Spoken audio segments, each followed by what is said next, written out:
안녕하세요. 뉴스 속 날씨 이세나입니다. 매서운 추위 속에 눈발이 날리던 게 엊그제 같은데 벌써 완연한 봄이 찾아왔습니다. 지난 주말과 월요일에는 전국 낮 기온이 20도 안팎까지 오르면서 옷 두께도 많이 얇아졌는데요. 하지만 이럴 때일수록 방심하지 않고 건강을 더 지켜야 한다는 사실 알고 계신가요? 요즘 같은 환절기에는 일교차가 크게 나면서 면역력이 약해져 각종 질환에 걸릴 위험이 더 커진다고 합니다.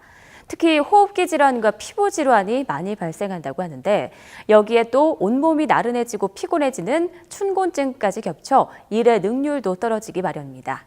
오늘 뉴스 속 날씨에서는 요즘 시기에 발생하기 쉬운 봄철 환절기 질환들에 대해서 자세히 알아보도록 하겠습니다. 서울백병원의 허양임 교수 나와 계십니다. 안녕하십니까? 네, 안녕하세요. 네. 자, 이제 환절기에는 피부 질환이나 호흡기 질환 등 각종 질환들이 많이 발생하는데요. 어떤 특별한 이유가 있을까요?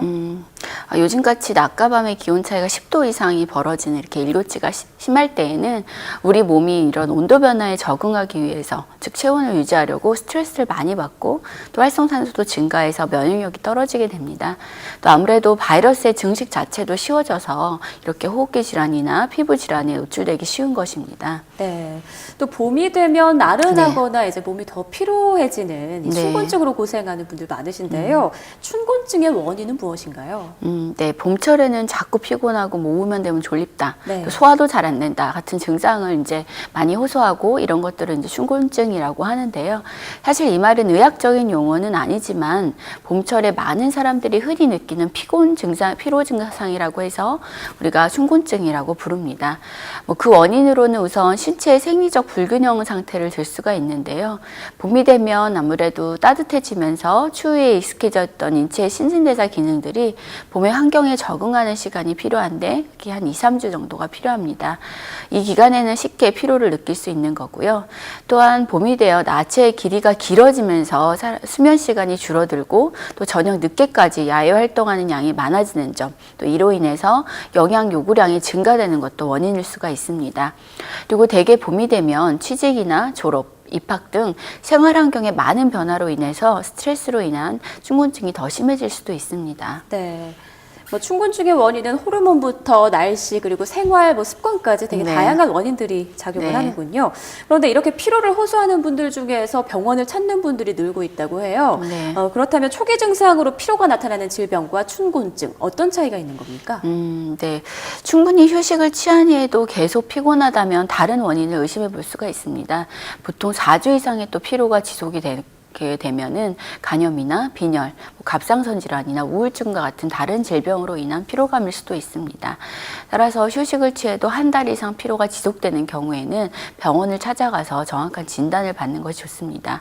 또 단순히 능률이 떨어지고 졸린 정도가 아니라 일상생활이 힘들 정도로 극심한 피로를 느낀다거나 체중 감소를 동반하는 피로, 또 계단을 올라갈 때나 빠른 걸음을 걸을 때 호흡곤란이 동반되는 경우, 또 밤에 식은땀이 나서 옷이 젖을 정도가 되는 경우에는 꼭 병원을 방문하시는 게 좋겠습니다. 네, 이런 피로 증상이 일단 한 달 이상 지속이 되면 병원을 찾아보는 게 좋겠군요. 그렇다면 춘곤증을 예방하고 대처할 수 있는 방법은 어떤 것들이 있나요? 네, 춘곤증을 줄이고 예방하기 위해서는 잠을 충분히 자는 것이 무엇보다 중요한데요. 하루 충분한 수면 시간은 한 7시간에서 8시간 정도가 적당합니다. 만일 밤잠에 설친 경우에는 점심 식사 후에 15분에서 30분 정도 낮잠을 자는 것도 도움이 될 수가 있습니다. 주말이나 휴일에 잠을 몰아서 자거나 졸음이 온다고 커피를 자주 마시는 분들이 많은데요. 이는 오히려 피로가 가중될 수 있기 때문에 주의가 필요할 것 같습니다. 네, 일단 매일 7시간에서 8시간 정도는 좀 충분히 숙면을 취해주는 게 가장 좋겠네요. 마지막으로 봄철에 면역력을 높이고 좀 건강을 지킬 수 있는 음식이나 건강, 운동법이 있다면 좀 알려주시죠. 네, 평소에 규칙적이고 적당한 운동으로 춘곤증을 예방할 수가 있는데요. 가벼운 맨손 체조를 해주거나 2~3시간 간격으로 스트레칭과 산책 정도로 긴장된 근육을 풀어주는 것이 효과적입니다. 또 대체로 봄철에는 신진대사가 활발해지면서 평소보다 비타민 소모량이 한 3배에서 5배 정도 늘어나는데요. 이런 탄수화물 대사를 돕는 비타민 B가 많은 잡곡류나 견과류와 면역 기능을 돕는 비타민 C가 많이 포함된 제철 채소와 신선한 과일을 많이 먹는 것이 좋습니다. 또 아침 식사를 거르면 점심에 과식을 하게 돼서 졸음이 더 심해지기 때문에 아침 식사를 거르지 않는 것도 중요하겠습니다. 네, 몸을 좀 적당히 움직여주고 과식은 하지 말고 좀 신선한 채소를 섭취해주는 게 좋겠네요. 네. 네, 오늘 말씀 고맙습니다. 네, 감사합니다. 추운 겨울이 지나고 따뜻한 봄이 찾아오면서 아무래도 바깥에서 활동하는 시간이 늘게 되는데요. 낮 동안 날이 따뜻하다고 해서 무턱대고 얇은 옷을 입고 나갔다가는 호흡기 질환 물론 감기에 걸릴 가능성도 무척 높습니다. 반면에 봄 기온에 나른하다고 바깥 활동을 하지 않는 것도 문제가 되는데요. 얇은 옷을 여러 겹 입어서 체온 조절을 하면서 적당한 운동을 해준다면 보다 건강한 생활을 할 수 있을 것이라 생각됩니다. 또 그와 함께 다양한 식단으로 영양소 공급까지 충분히 해준다면 환절기 질환은 걱정 없겠죠.